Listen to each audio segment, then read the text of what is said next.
ঘুমালে বোবায় ধরে, এ থেকে বাঁচার জন্য কোনো আমল আছে কিনা।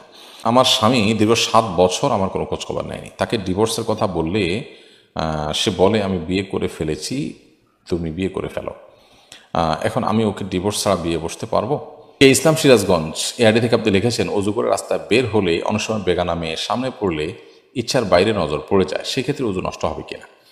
দেখুন, অজু করে বের হওয়ার পর কোনো গায়রে মাহরাম নারী নজরে পড়লে, নারীদের নজরে পুরুষ পড়লে তার কারণে অজু ভঙ্গ হবে না, সাথে অজু ভঙ্গের সম্পর্ক নেই। তবে এটা ঠিক যে ইচ্ছাকৃতভাবে যদি আপনি তাকিয়ে থাকেন এবং তার সৌন্দর্য অবলোকন করেন তাহলে আপনি গুনাহগার হবেন, এবং অজুভঙ্গ হওয়াটা তো কোনো দোষের না, সেক্ষেত্রে সেটা আপনি একটা দোষের কাজ করে ফেললেন।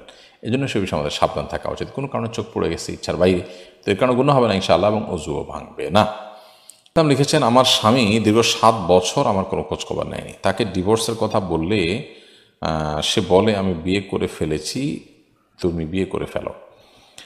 এখন আমি ওকে ডিভোর্স ছাড়া বিয়ে বসতে পারবো? এই যে একটা কথা তিনি বলেছেন, আমি বিয়ে করে ফেলেছি, তুমি বিয়ে করে ফেলো, এটা ইঙ্গিত সূচক তালাকের পর্যায়ে পড়তে পারে। এই বিষয়ে আমি আপনাকে বলবো ডিটেল কোনো একটা ফতোয়া বিভাগে, আশেপাশে কোনো বড় একটা মাদ্রাসায় ফতোয়া বিভাগে গিয়ে আপনি বিস্তারিত লিখিত আকারে প্রশ্ন করুন, এবং সেখান থেকে ইনশাআল্লাহ আপনি সঠিক উত্তর পাবেন। কারণ তালাকের বিষয়ে এ ধরনের সংক্ষিপ্ত কোনো প্রশ্ন করে সঠিক উত্তর পাওয়াটা কঠিন। এজন্য তারা আপনার কাছ থেকে কোনো পাল্টা প্রশ্ন করে কোনো তথ্য জানতে চাইতে পারে, কোট আনকোট করে আপনাকে অনেক কথা বলতে হবে, একটু এদিক সেদিক হলে মাসালা বা ডিসিশন চেঞ্জ হয়ে যেতে পারে। তো সেজন্য আমি অনুরোধ করবো যে এর জন্য ফিজিক্যালি উপস্থিতি আপনি প্রশ্ন উত্তর জানার চেষ্টা করেন। সুখ আহমদ আপনি লিখেছেন, ঘুমালে বোবায় ধরে, এ থেকে বাঁচার জন্য কোনো আমল আছে কিনা। দেখুন, আমাদের অনেকেই ঘুমালে যখন আমাদের শরীরের মধ্যে প্যারালাইসিসের মতো ভাব হয়ে যায়, আমাদের সেন্স ঠিক থাকে বা হাত পা কিছু নাড়াতে পারি না, আমরা সেটাকে বোবায় ধরা বলি। এটা আমাদের সমাজে বহুল প্রচলিত।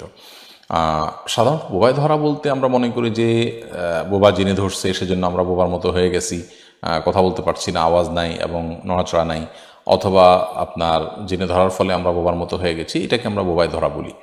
আসলে এটা জিনে ধরা, এটি কোরআন হাদিসের আলোকে যেমন প্রমাণিত না, এবং ইসলামী শরীয়তের দৃষ্টিকোণ থেকে এটাকে জিনের ধরার কারণে এরকম হয় তেমনটি বলা হয়নি, বরং এটার বৈজ্ঞানিক ব্যাখ্যা আছে। আমরা জানি যে এটাকে বলা হয় আপনার স্লিপ, কি বলে এটাকে, পক্ষাঘাতগ্রস্ত, মানে ঘুমে স্লিপ প্যারালাইসিস, বা আপনার ঘুমন্ত অবস্থায় পক্ষাঘাতগ্রস্ত হওয়া সাময়িক সময়ের জন্য, অল্প সময়ের জন্য, মুহূর্তের জন্য এরকম হয়ে থাকে। তো এরকম যদি হয় তাহলে সেক্ষেত্রে চিকিৎসকদের বিভিন্ন পরামর্শ আছে এটি কেন হয়। সাধারণত না ঘুমালে, ঘুম গভীর না হলে, শুয়ে থাকলে, বিভিন্ন ডিভাইস আশপাশে রাখলে, সেগুলো চালু থাকলে, সেগুলোর কারণে অনেক সময় এরকম অসুবিধা হতে পারে। শরীর অত্যধিক ক্লান্ত থাকলে এরকম হতে পারে, এবং দিনের বেলা ঘুমের অভ্যাস থাকলে রাতের বেলা এরকম হতে পারে। এই জন্য দিনের বেলা যথাসম্ভব না ঘুমিয়ে রাতে তাড়াতাড়ি ঘুমিয়ে যাওয়া উচিত, এবং লম্বা সময় ধরে খুব মন ভরে ঘুমানো উচিত, এবং ডিভাইস ইত্যাদি থেকে যথাসম্ভব ঘুমের আগে থেকে দূরে থাকা উচিত, এবং এগুলোকে দূরে রাখা উচিত, এবং সম্ভব হলে বন্ধ করে বা এরোপ্লেন মোড দিয়ে রাখতে পারলে ভালো হয়।